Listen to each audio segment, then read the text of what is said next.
Thaina mamangai matam amada mahai yamna haiba nupi amakak leirami. Mahak asi amaibi amasu oirami. Amaibi asigi mapuroiba muthi. Magi nupi na ngammi. Muthi na sumagi nupi na tauriba makai. Hairiba makai yarami. Muthigi nupi amaibi asigi maming Tharik kaurami. Tharik asi konungi phauraba hairaba amaibi amasu oirami. Ningthaugi achanba amaibi Tharikni. Napal yamna kaba mangondagi henba leite haina. Atopa amaiba amaibi amata mana usitlamde. Nupa! Ho nupa! Tadro! Nang aina kaurisibu tadrabaro! Muthi chaksang adudagi mapalomda chethoraklammi. Kaidorage? Nangi kari amuk walagi? Ai chak thonglubani. Nate nangbu thengdribo. Aise ngasaina chatpadi yarabani. Ado nupa. Aise ningthau manai masena ai lawba lakdri. Kamai tongni? Ngasidi darbarda aruba mifam ama lei. Aina mifam aduda saruk yaba ngamdrabani. Konungi afauba amaibi Tharik chopa ikaiba nangadoribani. Matamdi thengzilakli. Adugidi ai leirisidi ngaiko. Aine chakse mai muthalukhigi. Sangolda puliba sagol ase thadoklamu. Yare. Tamuthina amuk thindrabasu ai adum chacharage. Ado aina haige khalisina chakto khara charaga chaladi puk khara thalidana. Ai chatlage phajana leiramu. Tharik sagol adu thauduna chachkre. Muthina magi nupi chatkibadu yenglaga asumna khalaklammi. Aigi nupi Tharik se nungge nungshi haibabu. Magi nupa manba maching ama yauri. Masidani aina maga onsinaraga wari saba talise. Laikagi minadi aise nupina ngamba nupani hairi. Ado ngamba nateda masidi. Nungsi chanana laiminaba haiba asidi amana ngangba amana tanaba. Mateng pangsinaba asini. Nupina suraga thonglaga chagani haibado madu khak leite. Tharikna sanako nung yorakpadade angamba thaupum namak laktuna leiramle. Tharik lakpa ubada ningthongna hairaklammi. Amaibi Tharik ningthawoina haikiba matam adu nangna lakliba siga khara khajik thengmandra. Ngakpigani ningthaw. Nanai aihak nganna laknanaba hotnabani. Adubu iningthawna aibu lawnanaba hek thabirakba inai singado. Ngasidi kaidoba yaurabano khangde. Aibu lawba laktre. Aisu aigi leizariba sagol ase tongduna lakjarabani. Aina lakpagi lambida. Aibu lawba lakba inai singado thengne. Aduga makhoiga punna sanako nung asida amuk lakjariba asini. Phare. Aina di makhoida nangbu ngana lawruchu haina thakibani. Adubu phare. Masigi wa ase kona khanarasi. Ningthawna tilliba mayam asida onsilaktuna hairaklammi. Leiriba angam mathawsing. Ngasi khanagadoriba wafam ase atai karisu nateda. Haujik mayamna wanariba. Ising phangdabagi awaba asi phananabani.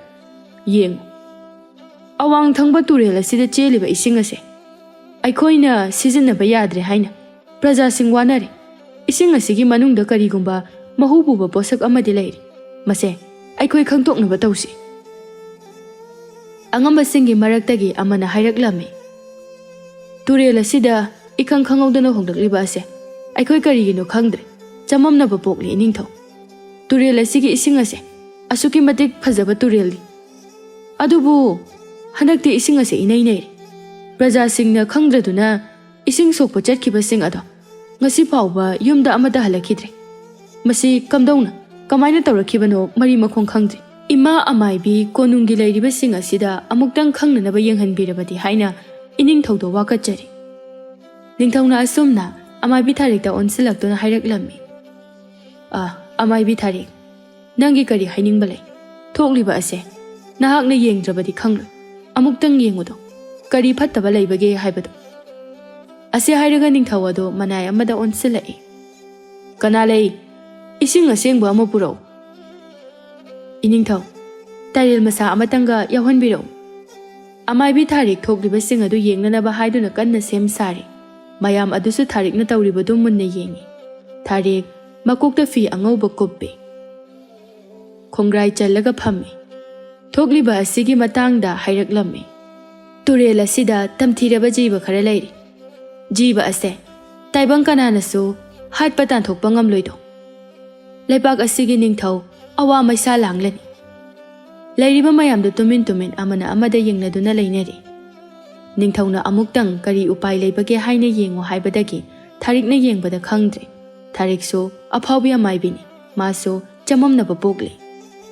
Iningthong. Nanai Tharikta numit nini humnigi matam pibi.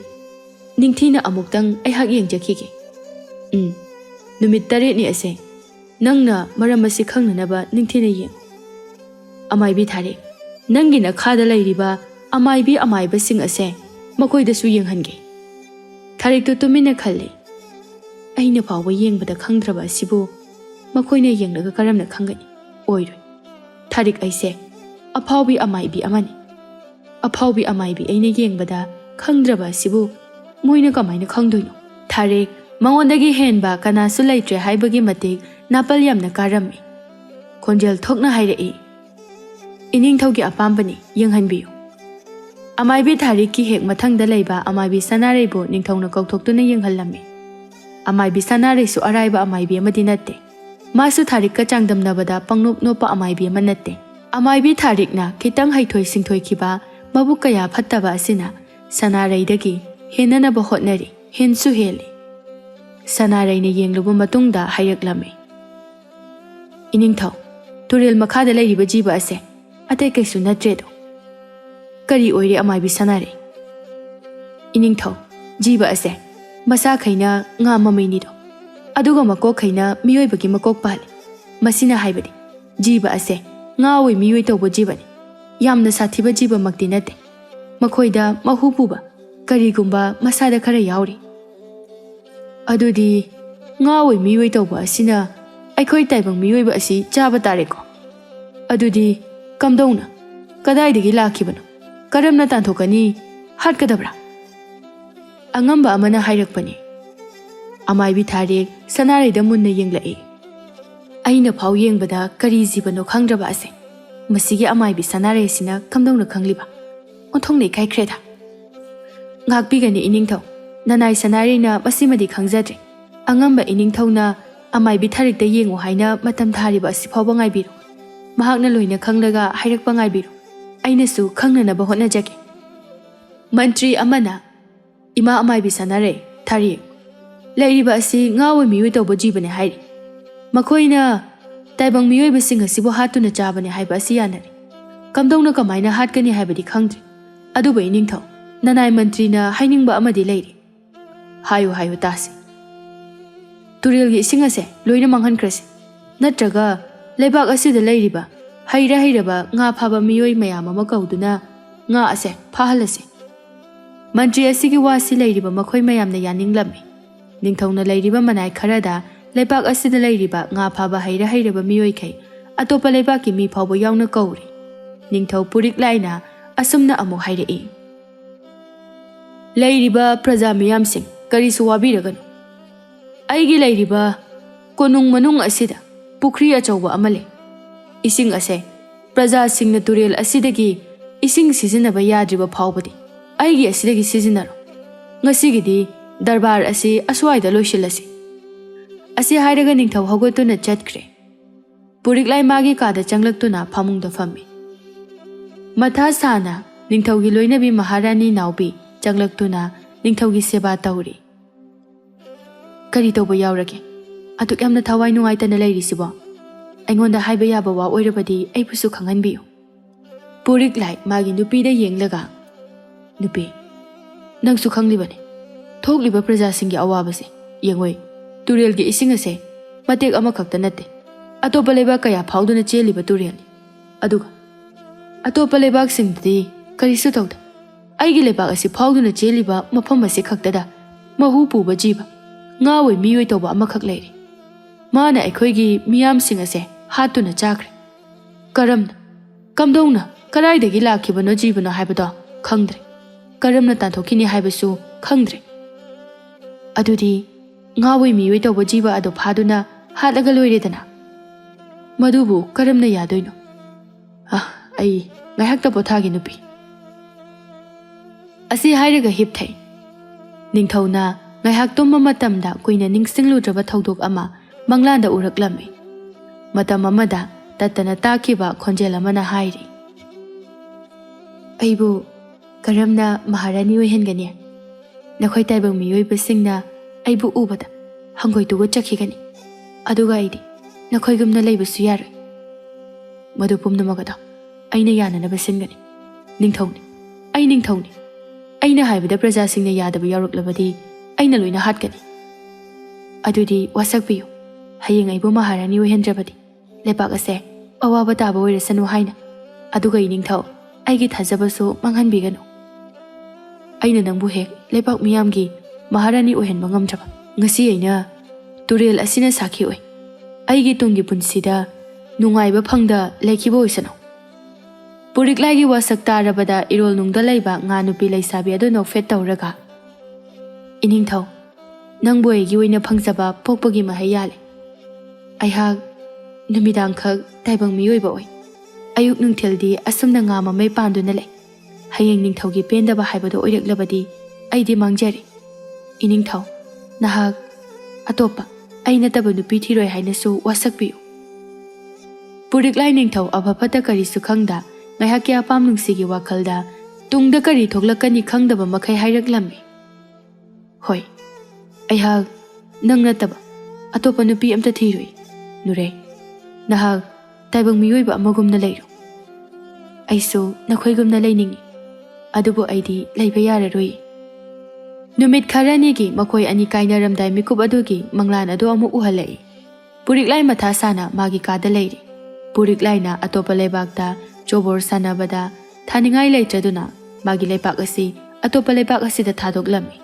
Mataw asida ningthau upai leita nungsuk nungjanana leiba asi ubada atopa lepaki ningthauna hairaklammi. Magi machanupi amalai mahak laurabadi lepak asi hantokpigi haina. Puriklai magi prajasingi amadi magi ningthaugi khubamgi khallaga lepak atopagi ningthaugi machanupi aduga luhongba adu yarami. Mayumda halaklaba matungdani. Ai hojik kaidogani. Aina handak atopa lepak amada chobor sanabada. Aigi lepak asi thadokre. Ningthau aduna pukchel chawba miyoy ama oirambagi aingonda hanthokpirak.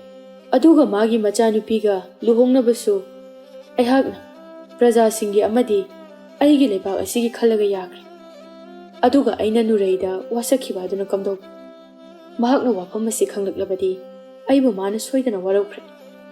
Isagi wasak ngakpa ngamdaba ningthau haibada ai oirani. Aduna ai mahakbu hatokhragi. Numidang mi kanasu khanghanda Puriklai ningthau turel adomda laklammi. Nuraiso taibang miyoiba onduna Puriklai bu lakpa ngaijarami. Nahak lakpa ngaibada aidi yamna warabani. Nurai ai nangonda karigumba wamta haigena. Kari wano hayu. Aisu nangonda yam nungaiba haraugadaba wa ama haige. Yeng aise nahan atopa lepak amada chobor sanarui. Aduda aina wakal khanda hauda aigi lepak ase aina thadokluri. Aduda aihakta sengna thawai waki.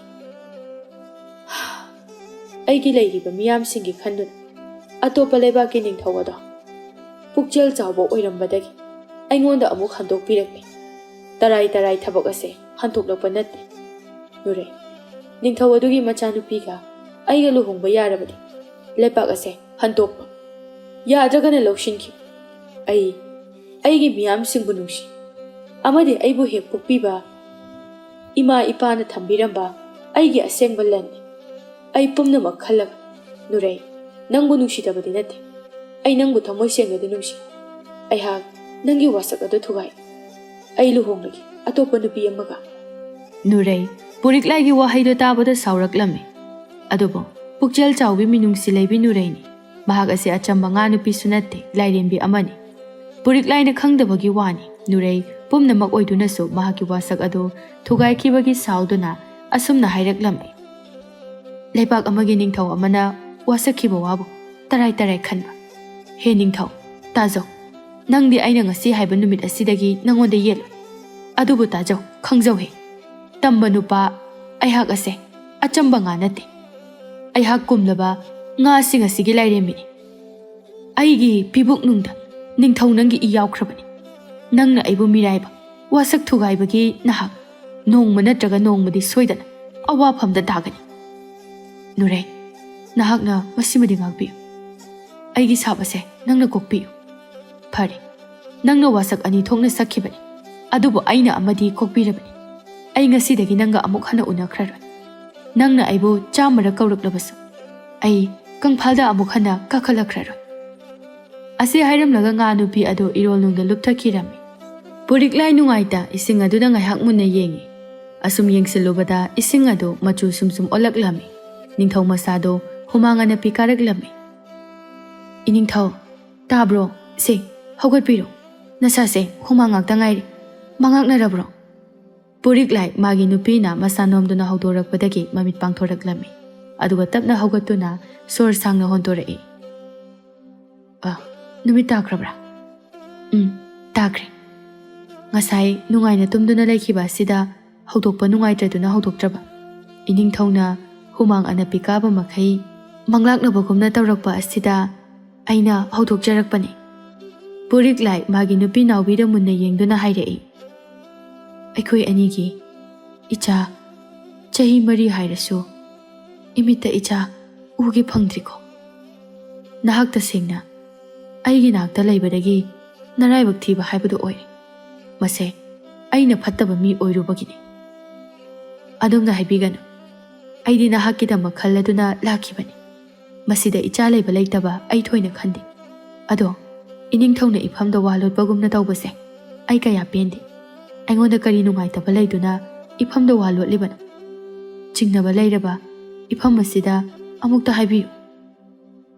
Puriklai kuina sangna loshinduna thamkraba haukraba wari singado magi nupi asida lotpa ngamlaktraduna hairaklami. Nahak aigi wari asi taraba matungda nang aibu warauganuko. Ai ngasidi nangonda wafam asi hairage. Puriklaina magi nupida asamna thokiba singado liraklami. Nongma Puriklaina turelda asum manai masel singa chatpada nga nupi amakak thengnai.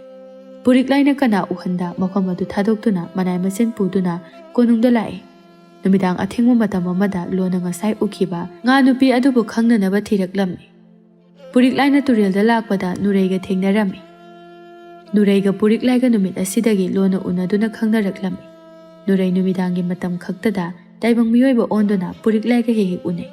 Aduga ayuk nungthilgi matamdana masa khaina nga onduna mako khaina mi onduna lei. Kuina sangna khangnaraklami. Nureinasu Puriklaibu thamoi sengna nungsijarami. Naubi mapuroibana liribu wari singado munna tai. Puriklai mana wasakhiba amadi magi nupi naubi asi luhongkhiba amadi Nureigi pibuk nungda magi angang yaukhiba sing adu lirami. Wari sing adu khanglaba matungda asumna naubina hairaklami. Adudi ningthau thogliba thaudok sing asidi nahak thaki oiriko. Turel asida lai hairiba ngawoi miyoi tawba jiba ase Nurei oire. Aduga magi pibuk nungda yaukhiba ningthaugi ichana kadaida. Iningthau nahak khangdrabara. Ai numit adudagi maga amuk hana unakhidre. Aisu mafam maduda nongmata ngasi phawba chatludre. Ngasi ngarang handak thogliba thaudok ase aihak iching chingnai. Naubina munna khanduna asumna hairaklami. Iningthau adudi asumna tawrasi. Amai bithari katanaduna nga nupi lairembi asibu kauduna wari phajana sanarasi. Nahaki lankiba singado mahaki mafamna haijarasi. Aihaksu yauna haisaba yaujaki. Ningthauna magi nupina haiba asi yarami. Numidang athengba asida turel asigi mapanda Nurei chattuna leiri. Pendana tengthana isaisu sakli. Amuksu asumna haijari. Iningthau nahak hoje aihaki ithik ikun khanglu. Nangi hekna chamakna nangbu hadanaba thaurang sinba loiri. Mafam asida lakba miyoi khuding aina loina hatkani. Aina chahi mari ase kayam wana leikhi haiba ase nakhoisu khanghangani. Hojik aihak achamba lairembi nate icha amagi mamane ai. Nurei hojikti fattabi lairembi ama oiragre. Puriklaibu mana nungshiba phawkhidre. Puriklaiga magagi angang aduso magul yamna leiba angang ama oina poklami. Mathangi numedi Tarik mayumda isau langli.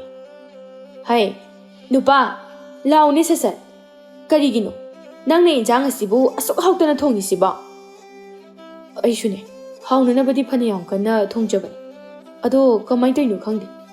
Aise sungau hau haiba yadre.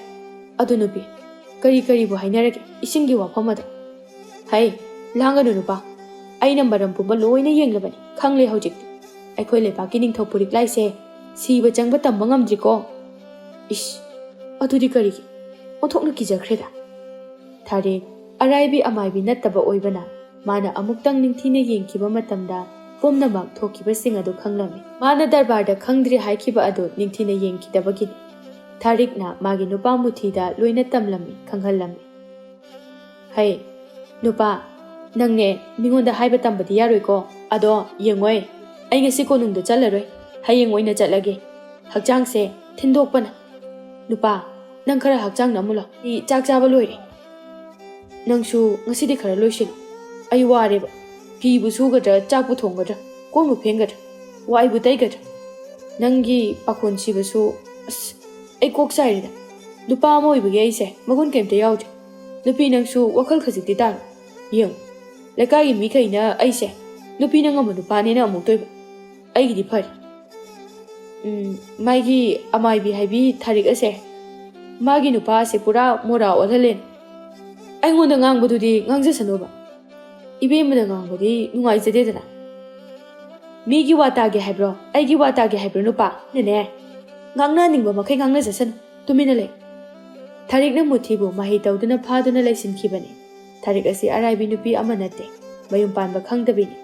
ꯃꯨꯊꯤ ꯊꯦꯡꯅꯕꯗꯒꯤ ꯃꯍꯩ ꯇꯧꯗꯨꯅ ꯐꯥꯔꯒ ꯂꯩꯕꯅꯤ. ꯁꯣꯝꯗ ꯁꯅꯥꯔꯩꯅ ꯅꯤꯡꯊꯧ ꯃꯍꯥꯔꯥꯅꯤꯒꯤ ꯃꯅꯥꯛꯇ ꯂꯥꯛꯂꯝꯃꯤ. ꯏꯅꯤꯡꯊꯧ, ꯅꯅꯥꯏ ꯁꯅꯥꯔꯩ ꯑꯩꯕꯨ ꯀꯧꯕꯕꯨ ꯀꯔꯤ ꯋꯥꯐꯝ ꯂꯩꯔꯕꯒꯦ? ꯏꯃꯥ ꯃꯥꯏꯕꯤ, ꯆꯪꯕꯤꯔꯣ. ꯅꯍꯥꯛꯁꯨ ꯑꯩꯅ ꯌꯥꯝꯅ ꯊꯥꯖꯩ. ꯑꯃꯥꯏꯕ ꯂꯩꯔꯤꯕꯁꯤꯡꯒꯤ ꯃꯔꯛꯇ ꯅꯍꯥꯛꯅ ꯈ꯭ꯋꯥꯏꯗꯒꯤ ꯑꯍꯜ. ꯑꯃꯥꯏꯕꯤ ꯊꯥꯔꯤꯛꯅ ꯈꯔ ꯍꯩꯊꯣꯏ ꯁꯤꯡꯊꯣꯏꯕꯒꯤ ꯃꯍꯥꯛꯅ ꯃꯀꯣꯛ ꯑꯣꯏꯈꯤꯕꯒꯤ ꯋꯥꯅꯤ. ꯑꯗꯨꯕꯨ ꯑꯩꯅ ꯏꯃꯥ ꯑꯃꯥꯏꯕꯤꯗ ꯍꯥꯏꯅꯤꯡꯕ ꯋꯥ ꯑꯃ ꯂꯩꯔꯤ. ꯃꯁꯦ ꯀꯅꯥ ꯈꯪꯍꯟꯕ ꯌꯥꯗꯦꯀꯣ. ꯏꯅꯤꯡꯊꯧꯅ ꯍꯥꯏꯅꯤꯡꯂꯤꯕ ꯑꯗꯨ ꯍꯥꯏꯕꯤꯌꯨ. ꯃꯍꯥꯔꯥꯅꯤ ꯅꯥꯎꯕꯤꯅ ꯑꯣꯏꯅ ꯋꯥꯔꯤꯁꯤꯡ ꯑꯁꯤꯕꯨ ꯂꯣꯏꯅ ꯍꯥꯏꯔꯛꯂꯝꯃꯤ.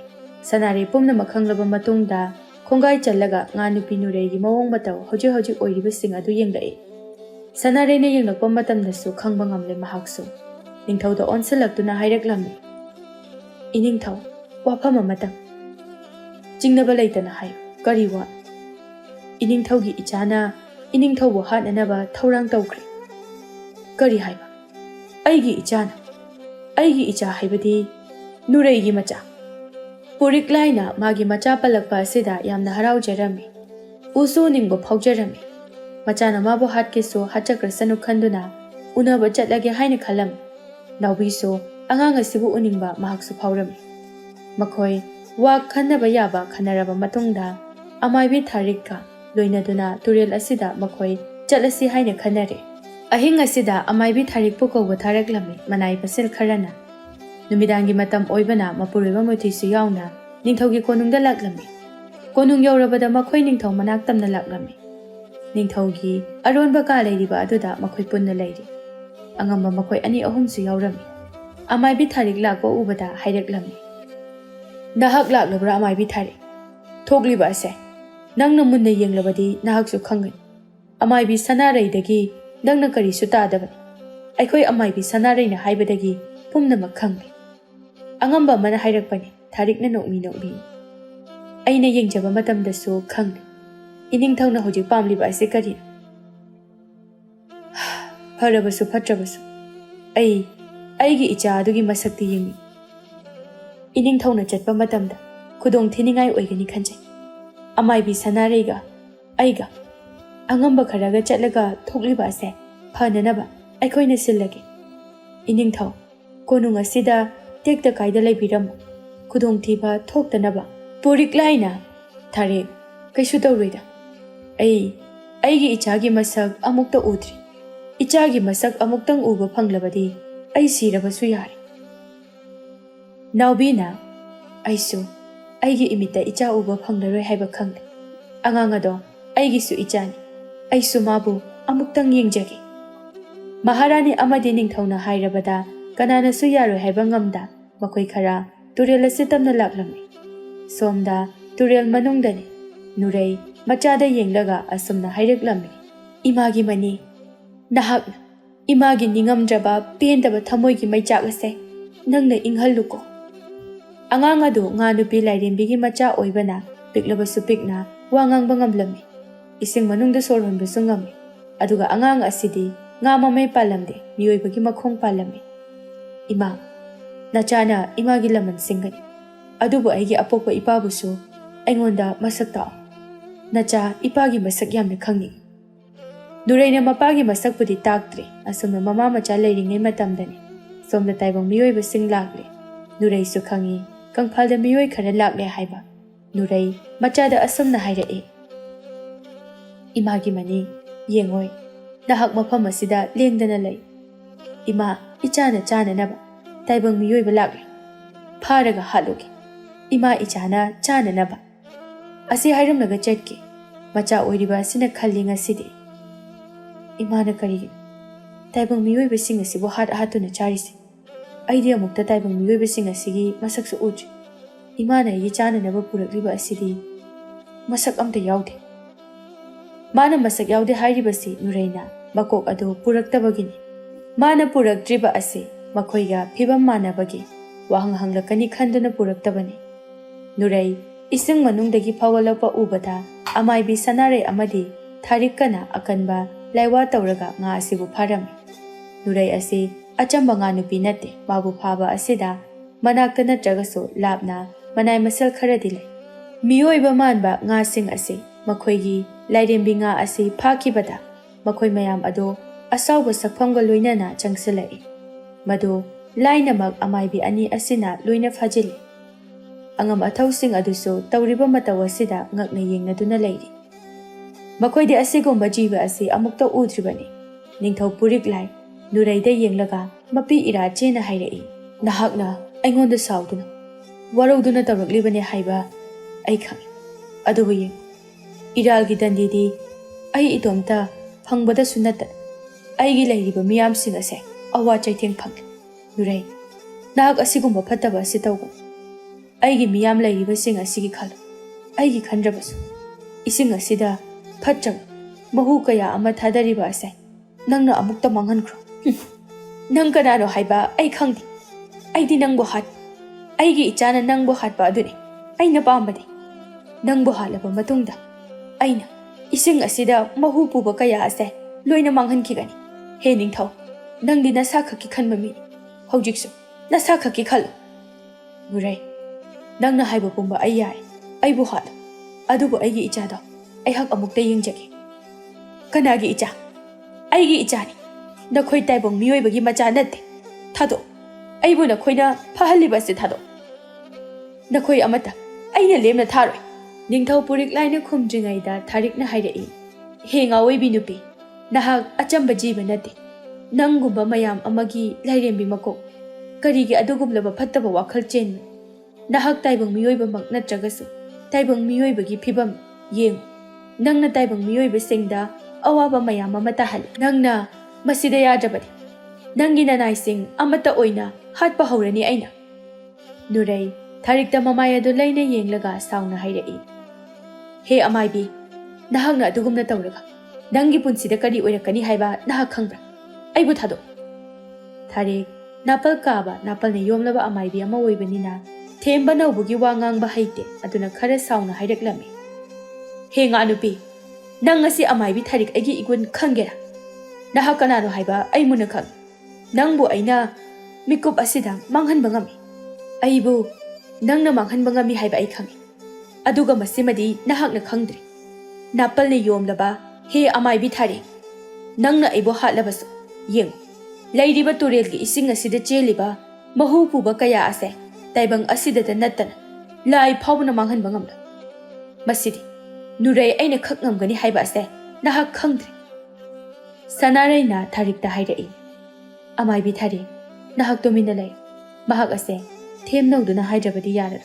Aikhoi pumba awabada taba tari. Ase hairaga sanarayna hairai. Nuray yengoi ining thawna soikhilan kiba kaya ama laikhrabasu. Mara laijadraba miyam singi khanduna mahu sing ase manghan bikru. Turel asigi ising ase mahu sagi phajaraba ising ado oihal. Yengoi aikhoigi ining thaw amadi nahaki anganga do masaga muktang yengjagi. Nurayna noktuna pakhum amata pidabida lairi. Tanja aduda mani Erolnungdagi kangphalda kakhalaklam. Angang nawa oina kayadi nungsikre. Hek ubada dum khangle. Puriklai machagi manakta changsalakta na kole. Ipagi pungo. Nahak aigi ichan. Aise, nangi na pari. Ase haidana wari pumba macha oibada tamlami. Angang aduso, apokpa mapagi masak khangnabada kaptuna mapabu kauri. Nuray, mapa machagi matawadu uraga thamoyadu nauthoragle. Phachaba wakal kaya ama khalluriba adu khudakta mangkhirami. Aduga kaptuna hairei. Imagi mani, naha, taibang miyoiba na paning thogi manakta layro ngasidagi. Imadi, mafam asida aroiba yahip tankragi. He amai bisanare, aina mahupuba ising ase manghankrabani. Aibu buliba ase thadokpiro. Sanare na Nuraybu thadoklami. Nuray, numidangi matam oibana taibang miyoiba onduna machagi manakta lai. Nungsina machabu konduna hairei. Imagi mani. Imada, hakchangdagi phatraba mahu kaya ama. Isadagi puthoktud. Matam kaya layrubagi. Imagi punsi. Mikup asida loiro haiduna tamlam. Nahak, imana haibado. Kaidawnungda kauba yadeko. Nuraygi masa adu sum musilaklami. Amuktang aroiba oina puriklayda yenglami. Mapi ira jena. Mikup asida Nuraygi aroiba oiki. Puriklay ningthauga loinana mahaki machanupa mani ado puduna konungda laklami. Konung yaurabada Maharani Naubina machanupa mani na setnanaba fizol pipirami. Mani asigumlaba konunggi phajaba asi mahak amukta udriba oibana koilai laiduna yengli. Mana asumna yengduna lairingai karigumba posak ama urai. Ima Maharani asibu kainu. Maharani Naubina ufet tauraga hairei. Asise napa ningthaugi ayekpa saktamni nangbu khangdrabro. Mani angang nawa oirabasu mahak yamna singba wakhal laiba angang ama oirami. Mana Erolnungda lairingai mama Nurayna yektuna thamkiba saktam aduga manai haina khankhirami. Aigi imana tattana yenglaga mabu hatkani haikibani. Aingondasu imagi laman khumonasu tattana hairiba misak ase. O aigi ipa ningthau asi oire. Adudi ai maram pumba khangdaba yadi. Kamdongna kamaina khangani. Ai hojai chawba mapum marei fadri. Aina hayeng chawra sare pharaba kanda. Achum aral thiduna ipa ningthaubu hatkani. Hujikti ai tumina leisilagi. Karisu khangjadaba angang macha amagum. Lebak pungjau thinna mayam mangda machanupa manibu masak takli. Angang asigi mamingsu mayam mamangda puriklaina tholami. Aigi nungshiraba miyam singda ngasi aigi ichanupa tanglaba mani asigi masak maming takpagi thauram asida nungairaba paujel amatang hana taminakisi. Ase hairaga manai amada ingit tauri. Manai asina mayam tananaba asumna hairaklam. Mayam matam kuina turel asida chatpa changba ngamdana aki tujungba ado faragani. Turel asigi ising asisu hojikti sizinaba yaragani hanagum. Konung asigi phawraba ima amaibi sanare amadi amaibi thareki matengdagi phatraba jiba ado hatkari. Yengbi aigi inakta lairiba ase aigi hek pokjaba ichanupa tanglaba mani mahaki mami ngasidagidi mapa ningthau aihakna Rajkumar Chingkhai haina tholabani. Miyam sing aduna asumna launaraklami. Apunba miyamgi khonjelda Iningthau Puriklaina yaifare, Maharani Naubina yaifare, Ima amaibi sanaraina yaifare, Ima tharikla yaifare.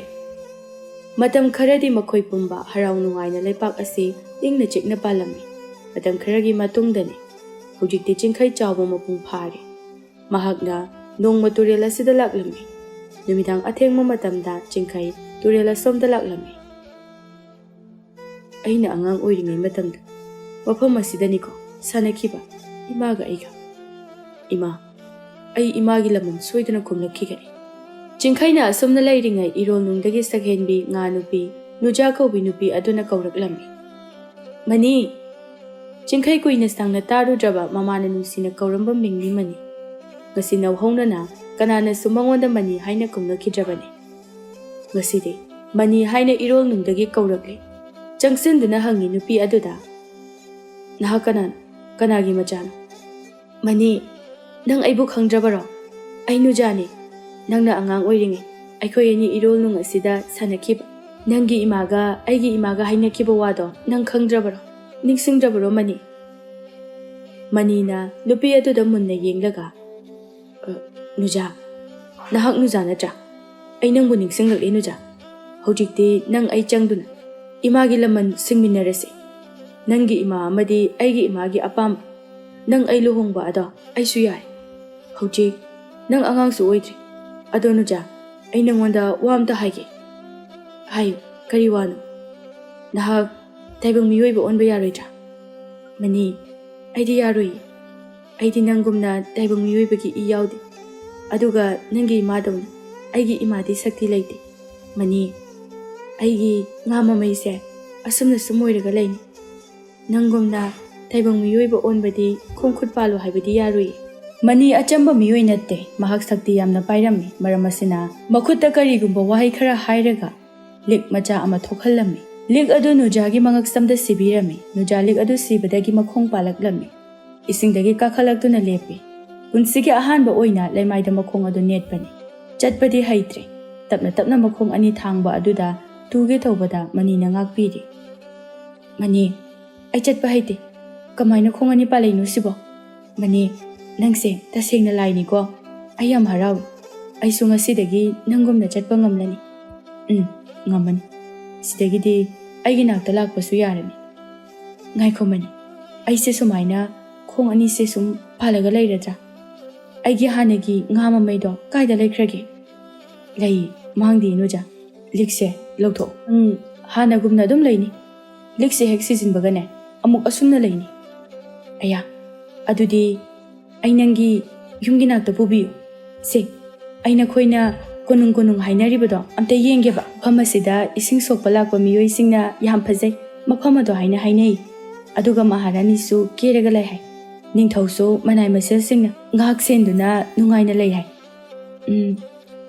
aibu amta pubiyoba ayam yengningi ipang pangjana hairakliba wa aduda mani adu nujada yenglaga lai nokmi yenglaga asum lairambadagi nongala kadawre khangbadagi hairei adu nuja nang hankro Erolnung asida changkro aisu halagi hayeng amuk lake ko hoi chaluru ko mani hayeng amuk lau ko lake ado yengoi nuja aingonda nangna mani haina kaubudo ai saudi hena dum kawhaning adubu miyamna aise chingkhai haina kaunakhrabani nahak aingonda chingkhai ko haujiktagi haun masigi maramsu lei ai kona hairage ko asi hairaga yumlomda halaklami kana uhanda kana khanghanda magi ka oiriba adomda changduna hippe Mathangi numitni Puriklaina Maharaniga asumna wari sanarami machanupa chingkhaigi matangda ningthau Puriklaigi machanabu karamna lairaba nupiga luhonghangani mama aigi ichadi ningthaugi macha ningol masak matau phajakhrabi amaga luhongani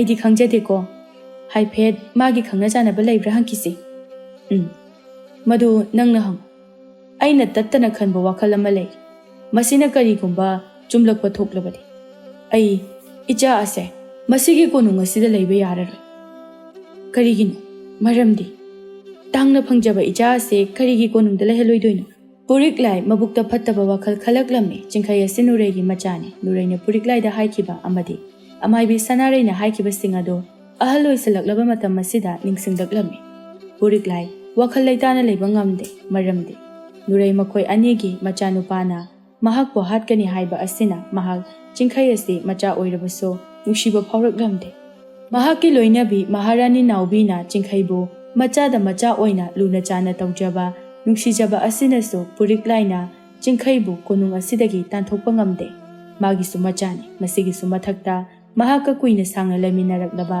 machanupa Rajkumar chingkhaini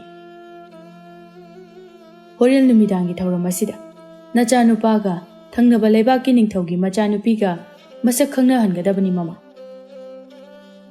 aina phananaba silagi asi hairaga machanupagi manakta lai imagi bungo thengeni he hogolone chingkhai thengna tumlubagi tumsiti pharamde chingkhaina su mama Maharani naubi budi apokpa mamagumna nungsijai mapa Puriklai budi nungsiba pak ngamlamde ima Maharani ngasidina cha karigumba wafam amata haijagi hayo karino nangna hainingdeba wado aduga nangna wa ase haijing aina wafam ama hana haihoge ichada Yengoi, horen numidang asida, thangnaba leibakki ningthaugi machanupi amaga, nangga luhongnaba wa hainakre, horen nakhoi anine, sakhang maikhang nananaba sinbani.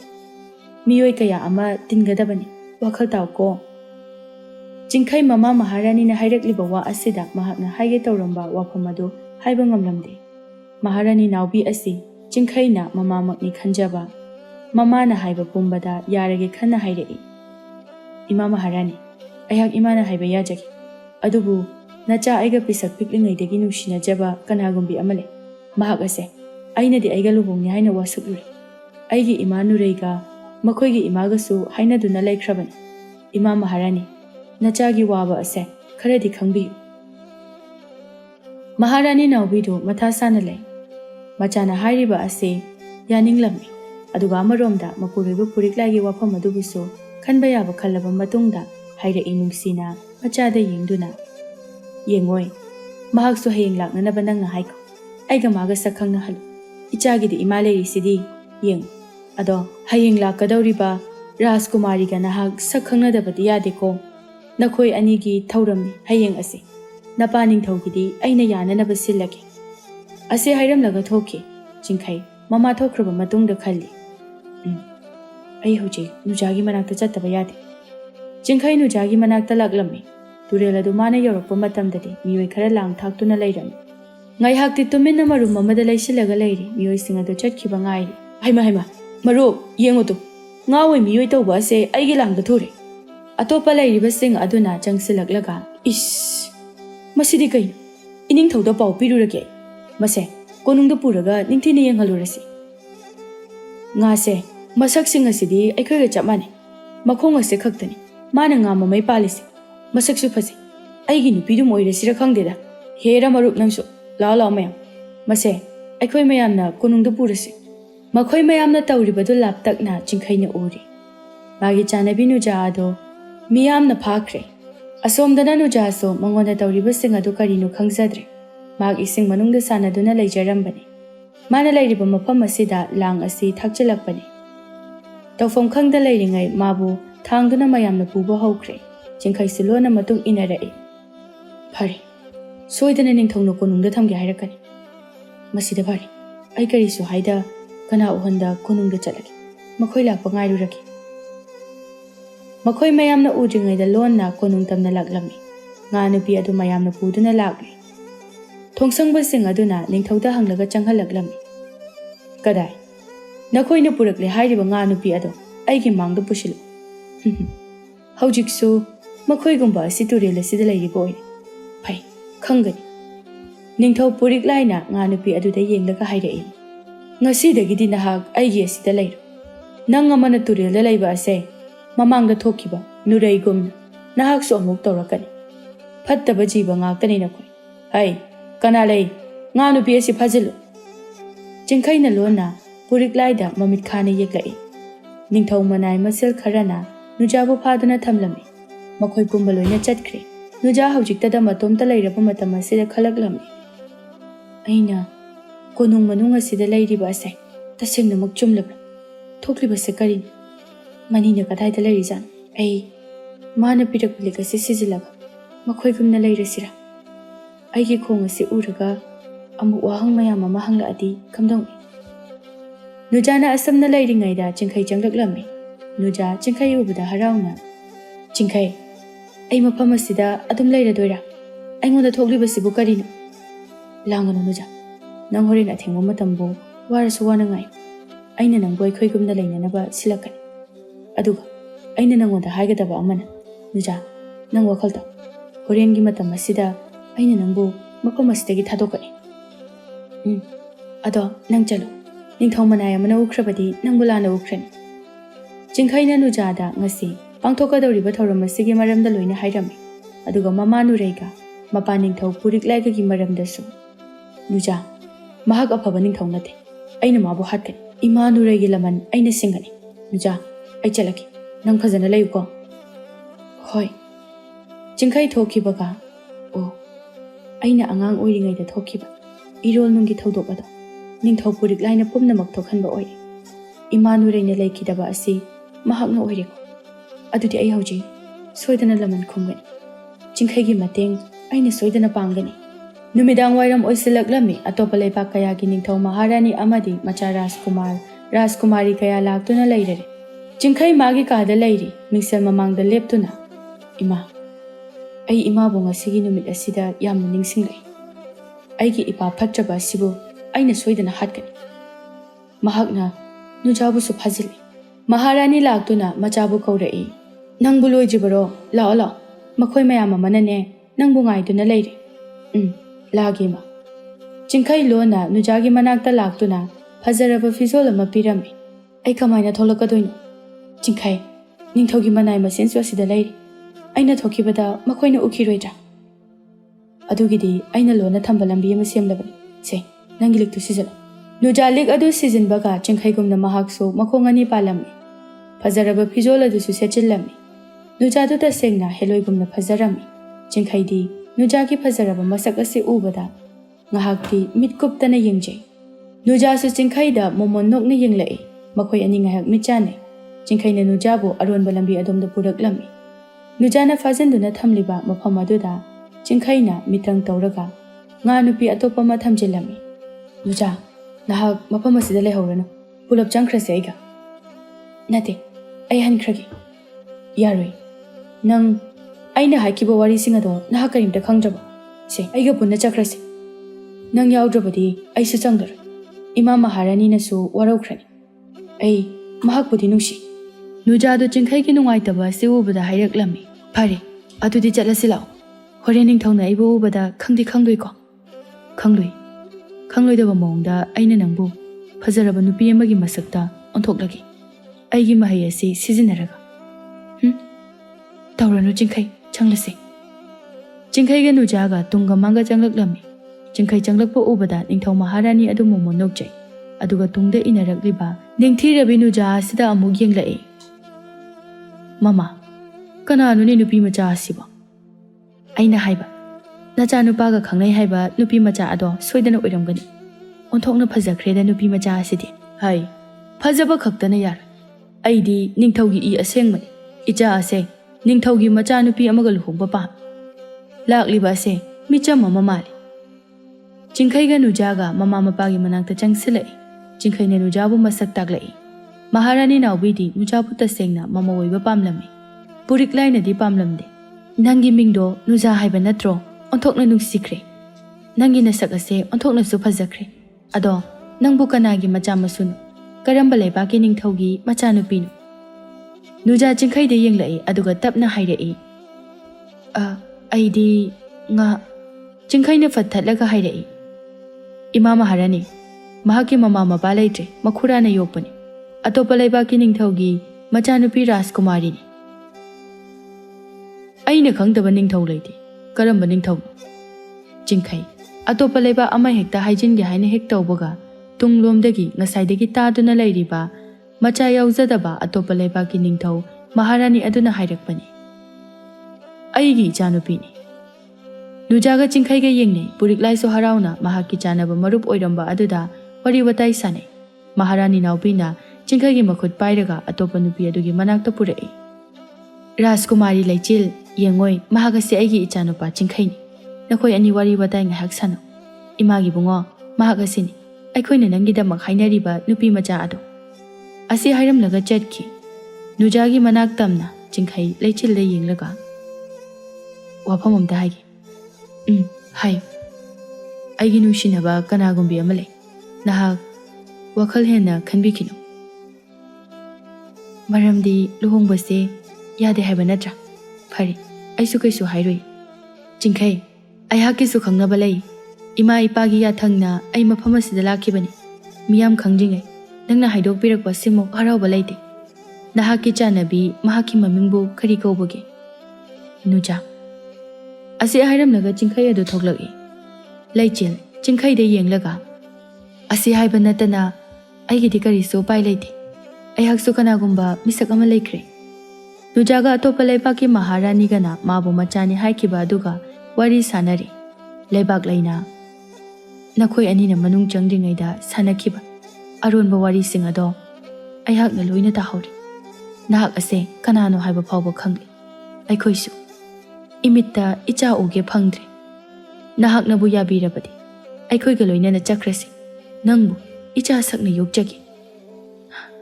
Adumna haibiganu. Aihaki su ima leije. Aina sumna leiba haibase yaroi. Aigi ngasi nahakna mateng pangbiri. Ima saklabi nangbu aina thagajari. Jingkhai laktuna nujabu puduna chatkre mathangi numini. Puriklai amaibi thariki nakta laktuna nujagi maramda yenghalami. Iningthau asidi loi. Konung manung asida phattaba jiba leiri. Iningthau thawai mangbu soidre. Karino ne thari kanano. Iningthau yengbiyu. Nahawai lebak asida awaba takhiba adugumna tananaba silak nurai haiba ngawi miyoi tauba jiba ado mahak kumba nupija ama konung manung asida iningthau phajinduna thamme mahak ase thuna hatok pikro natrabadi iningthau gi thawai mangba soidri kanana sukan bangam phare amai bi thari se nangi sanalupani kana mata khanghandana aigi ichanupa asi phawba yauna nangna mi neklaga hatokro ai khang nongma natraga nongmadi soidana mana aibo hatkani hai aina ningthau aigi sagai muttanaba haiduna mabu luhongnaba sili masi loibaga nangna pumnamak phananaba silu aina nangidamak mamal yamlaba sanalupa nangidamak pigani asi hairamlaga chatki tarik sanalupa piramba khara ado mamit mana thakatkre wakhalda afaba khankidre puriklaina konung yorakpada manai amada sanalupa piduna nujabu hadanaba thorang pumma sinkre puriklai masadu siningdaba kaubanina masakaki khallaga mahak mi phauba mane hek pokjaba macha phauba halo hairibani numidang athengma matamda makhoi kharana nujabu lona turelumdu puraklami manai amana makhuta thangsang paiduna nujabu hananaba haigalai tanja aduda tunglomdagi chingkhai laktuna nupa homadu amamamta oina mangakkaktuna halami nuja se mitpang nuja chingkhai de yenglaga aibu makhoina hananaba sili chingkhai ai konungda leiba ngamlaroi Erolnung asida adumak laikhrage aigi mateng pangni hairamaga nangna kari Erolnung asida laikhidoino nuja aigi nungshiba ase nangna Erolnung asida laikhrabasu adumak lingdana leihogani nangi nakta ai adum lakani nang yaudana ai kamaina aigi imagi laman singani adumna haigano imagi lamandi nangna singadabani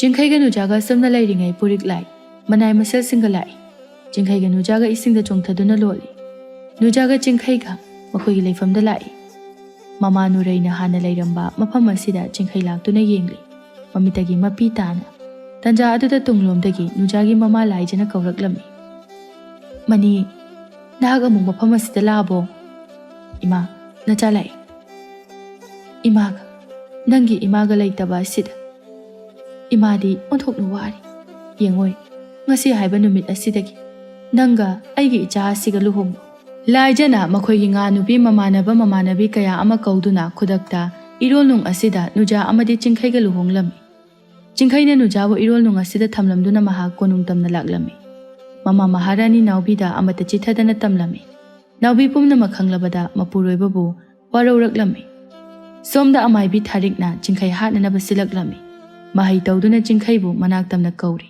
jingkhai leiba yada tumlambadagi hawalaklaga thariki manak tamna chatnanaba honarei mahakpu senaba ngaknanaba thamliba manai masal kharana matung ilake tawri jingkhaina lakanu haiduna makhoibu thamlami purik lai pumnamak ui pumnamak khangi machinda nokfet tawraga wakhalda sumna khali phattaba mibu kuina thamba pamchi aigi sagai mutanaba ayakna singani ai pumnamak khangi amaibi tharik achamba amaibi nati mahakna khangdaba udaba kanasu leitabani nanga nga nupiduga luhongduna leire haiba ai khangli aduna nahak yaroiba matam laklabani puriklai ningthaw sita singna macha nungsiba masak khangdaba ningthaw ama oire masamag ahal oiraklaba phawba siba kibagi damakta mane hek pokchaba macha nupa phawba hal o haina yathangpiba ngamlibani jingkhai matomta umanglomda lai umanga sida tharik ningthaw manai masal kharaga leiri jingkhai laktuna tawribadu ure adubu mahaina fajin khrabani tharikta karisu tawba ngamde karino nang naibu mafam asida phaduna puraklibadi Rajkumar Jingkhai nangbu Nangi napa ningthꯧna aingondha hatlu haina sana lupa mayam ama pirakli. Ngasidagidi nangbu aina haladabani. Nangna kari hainingba lay haijahoro. Mikup asida kari hainingba. Aigi ipa ningthauga unaduna ai wari saba pame. Pare, adudi ngaihak layo. Tharik na lona mi thaduna ningthau puriklai da pau tamlami. Puriklai so chatnanaba lona thorai. Darbarda angam mathau lairiba singda ngasidi. Wa khananaba karisu laite yumyumda hallo haina loina chathankre. Maharani Naubi so chingnaduna lona puriklai na chatliba ado matungina rai. Mahak ngasi ayuktagini mapuriba puriklai bu senarakliba ase. Umang hek yobaga Thariki manakta chatli. Tharik ningthau puriklai lakpa ubada chingkhaida hairei. Lakli. Siramda mikup asida hainingba ngangningba haihoro. Iningthauna pambiba pumba nanai amaibi Tharik aina loina sinjarabani. Somda Naubidu tauriba matau singadu ure mahak machabu nungsibana amaibi sanaregi manaktamna laklami. Puriklai noktuna. Ija oirabaso aigi punsi mangadaba oiragadi. Aina nangbu hatkani. Ha. Nangbu aigi ipa. Aigi imagi laman soiduna kumgani. Nangdi ningthau nate. Ningthau ama oiraga karamna praja ngakani. Nupi macha karamna loinagani khangdaba ningthauni. Oh. Aina nangbu angang ni. Nungsi. Ichani khana chawnanaba yolakhibani. Haujikna chawrak sanglakle. Mapa aibu hatnanaba thaurang tawri. Yengu. Nangi nupibusu hatnanaba aina faduna leiri. Nujada puthorei. Nuja pharaga leiramba aduda chingkhaidu ngai sauna yenglai. Somda Maharani ga amaibi sanarega lai. Chingkhai achamba nate mahaksu sakti leiba miyoini. Mabu phajaliba adudagi nanthoi. Kulai thuna khusutang sattuna amaibi Thariki makok adu hana tubat kai. Puriklai ningthau mataw aduda ngakna yenglai. Manai masal singda chingkhai bu phananaba kanna hairi. Adubu nangde chingkhai puriklai gi mangak adu kakki. Amaibi sanare amadi Maharani Naubi sulai. Khanglabra. Imagi tangdaba mani. Ai mani. Ipa ningthau oirabasu aigi imagi lamandi khomle. Phattaba. Minung silaitaba midi ipa oirabasu aina hatkani. Maharani machanupada yenglamlaga makhada taaduna lairiba mapuroiba asibabu konduna kappi. Thangnaba mikupta kolamba adu thadoktuna machanupada yengduna hairei. Imane ichabu kari hairuni. Lao. Imabu halo. Chingkhai adu kuru khuda kunduna hairei. Ima. Nacha lale. Imabudi nachana. Hek pokpiba imagumna nungshi. Adubu ai. Naubi pumnamak khanglabani aduna nofet tawduna. Imana. Ichabu ngakpirabani. Nujada onsalaga hairei. Lao. Ima icha aikhoi uhum konungtamna chatlasi. Manai khara lairiba aduda hairei. Nakhoi kharana. Lairiba asiba hakjang ani ase turilda thadako. Amaibi sanaraisu Maharani na haibadagi mahaksu khanglabani. Maharani na machanupa chingkhaida ningthau khubam sinarami. Laipak miyam khangna miyam singdasu pumnamak tamlami hairami. Adubu ningthau asigi phatraba kharabudi makoina losilami. Amaibi Tharik Apa phatta khanthada sana lupada mitaruba migi punsi amabu mangnanaba siluba. Pumnamak asina mahaki punsi oina mangkhirami. Mapuroibasu mahaki nupina phattaba tawrubagi punsi mangkhibani khanglakpada karisu nungaitaba tawramdi. Asumna chingkhai amadi nuja nungaina konung asida lairami. Naubisu macha mamau singi kumhai yengduna nungaina makhoi pumba lairami. Matam khara lairaga chingkhai amadi nujagi tanglaba machanupi amaga machanupa amaga phaibok oina phangjarami. Macha anigi kumhaida chingkhaigi punsigi awa nungai kaya kauthokduna momon nokje. Lairam lenda momon minok kaloinana nurei macha mamo masugi matau adubu yenglakli.